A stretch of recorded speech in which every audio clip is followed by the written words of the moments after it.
is Tuesday Morning Talks with Baba. So the question to begin with is, can you explain the relationship between Microvita and Prana? Please select off if you don't need voice guidance.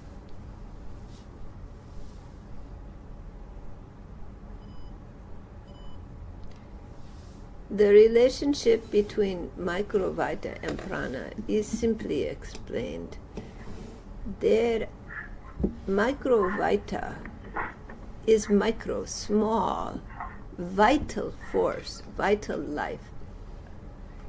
It is life vital, very micro, small. So Microvita is actually a manifestation of life. Prana is a subtle type of energy.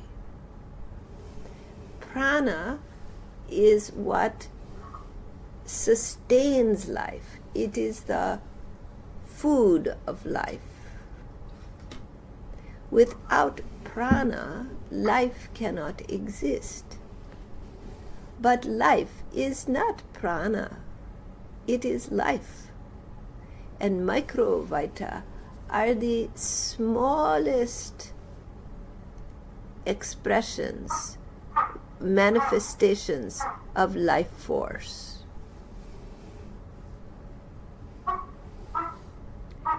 So the Microvita are these elemental, tiny aspects of life, energy. But the prana is the food, you understand? It is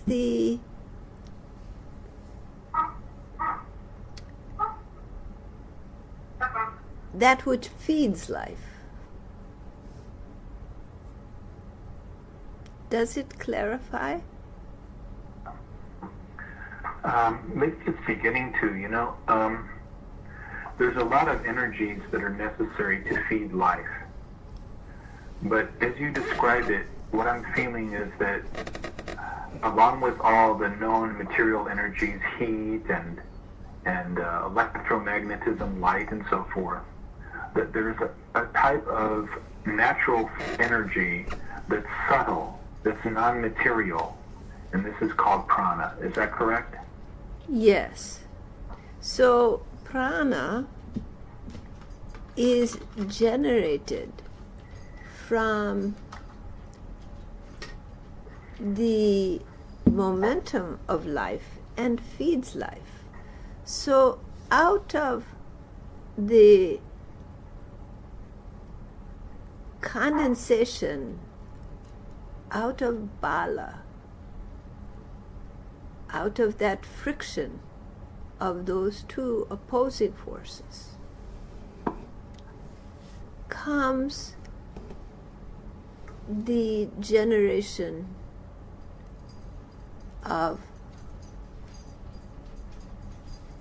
life, the expression of life. But life is very subtle.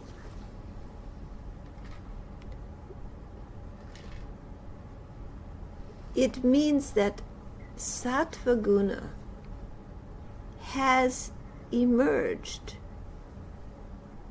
from tamas, the stress of the continued condensation of tamas against the natural tendency of the universe to expand,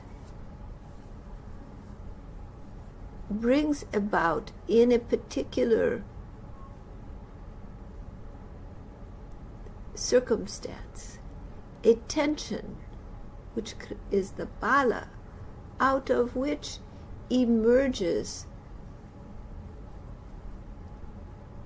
a breakthrough of sattva guna to relieve the tension. And that sattva guna is life. It enables the awakening of life force. So consciousness is ever being condensed into more and more unaware state from the most subtle etheric spatial range through the 5 elements to matter.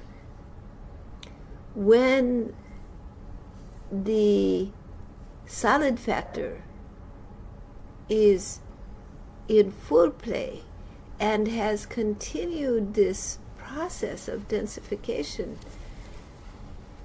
always tightening and tightening its grip on sattva guna, tamaguna becomes too strong. And the result is that sattva guna emerges to balance the condensation of tamas.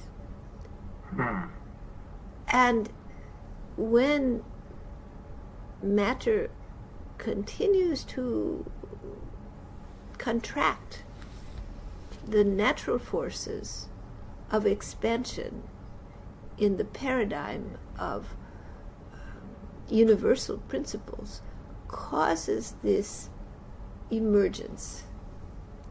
So when sattva guna emerges, consciousness is less bound. And in that freedom, more awake. And that awakened consciousness is life. It is awakened consciousness that is in association with matter.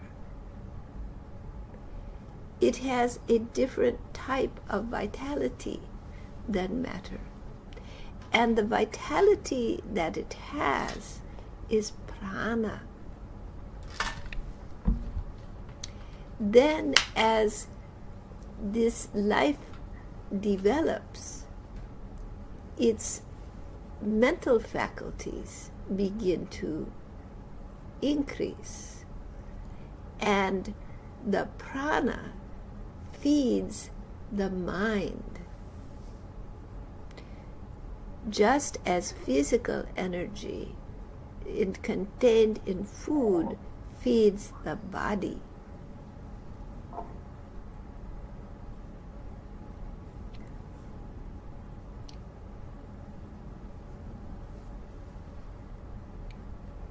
So, thus, life forms these most elemental, tiny expressions, and those are called Microvita. As it grows, it becomes associated with different life forms, single-celled animals, amoebas, protozoas, viruses,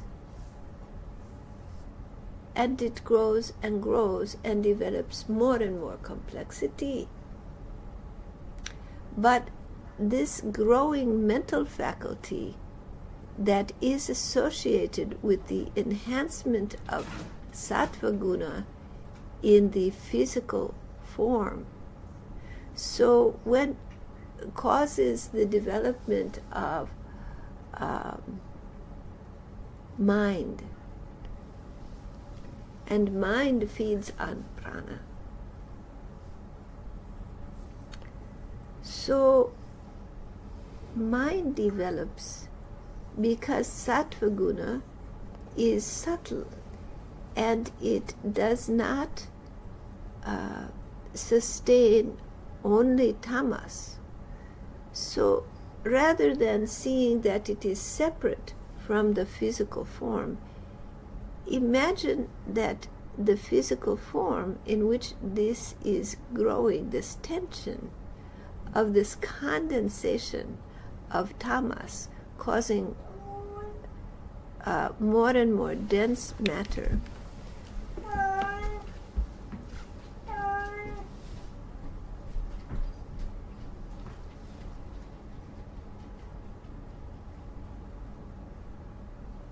causes the